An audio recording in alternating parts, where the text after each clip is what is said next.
आज आमे जानिबा भगवान विष्णु नरसिंह अवतार और भक्त प्रहलादंकर श्रद्धार केमती विजय है। पुरातन समय रे एक शक्तिशाली दानव राजा थिले। तांको ना हेउचे हिरण्यकश्यप। से अत्यंत गर्वित निर्दय और देवादेवी को शत्रु से थिले।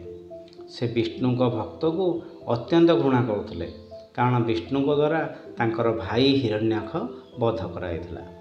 से अमरत्व पाई दीर्घ वर्ष तपस्या करथिले।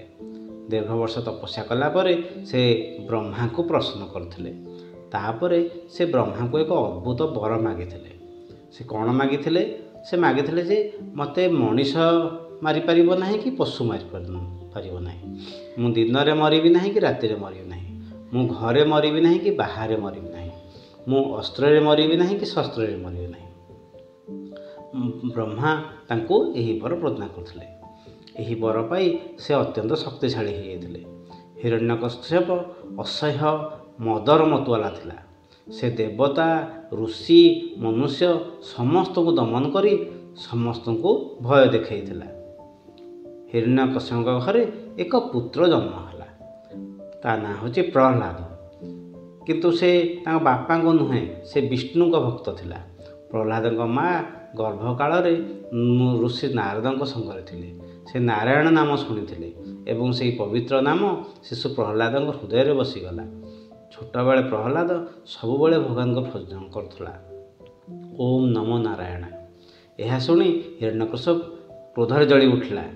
हिरण्यकश्यप ताको पुओ को शिक्षक पाखु पठेदेले।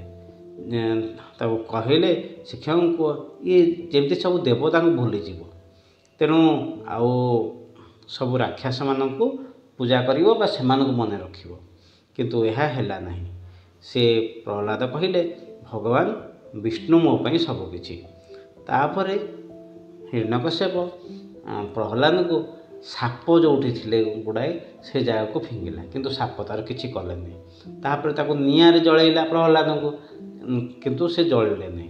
तापरे पर्वत ऊपर प्रहलाद को तळ को फिंगिले ताको लोकों द्वारा, तार सैन्य सामंत द्वारा, किंतु प्रहलादर किछि हैला नहीं। तापरे बहु हिंस्र वन्यजंतु थिया जंगल को छाड़ीदेले प्रहलाद को, तथापि किछि हैला नहीं। तापरे तांको विष पिया को हिरण्यकश्यप प्रहलाद देला, तथापि मध्य किछि हैला नहीं। से सबुबले विष्णु विष्णु विष्णु विष्णु नाम जप करुले। एथिरे समस्त असुर हारिगले। प्रहलादंकर केही किछि करि पारले नहीं।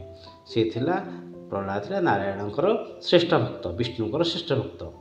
दिने हिरण्यकश्यप क्रोधरे प्रहलाद पचारला, कह तोर विष्णु कोठी? से कोठी अछि? प्रहलाद शांत कंठरे हसी हसी कहले से सबुठी अछंती।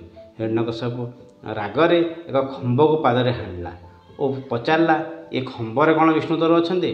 ना हाँ, ए खंबरे भी अछंती। हाणला परे ता भितर बाहरले जणे। से थिले अधा मनीष आ अधा सिंह, तेणु नरसिंह बोली कहुए।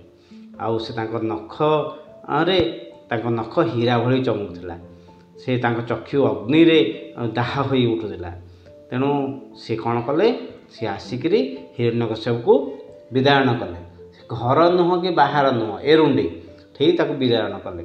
दिन नुह कि राति नुह, संध्या बेले ताको विदारण करथिले। अस्त्र नुह कि शस्त्र नुह, नखरे ताको विदारण करथिले। एभली अधर्म शेष अधर्मर विजय, अधर्मर पराजय है और धर्मर जय है। रक्तपात पर समस्त देवता नरसिंह को शांत करि पारलेनी। तेणु छोट प्रहलाद तांको चरण को स्पर्श कला। से मुहूर्त विष्णु शांत हेले और प्रहलाद को आशीर्वाद करी कहले जोटी भक्ति अच्छी सेठी मु अच्छी। तेणु एतु आमको शिक्षा मिले भक्ति हेउची शक्तिशाली।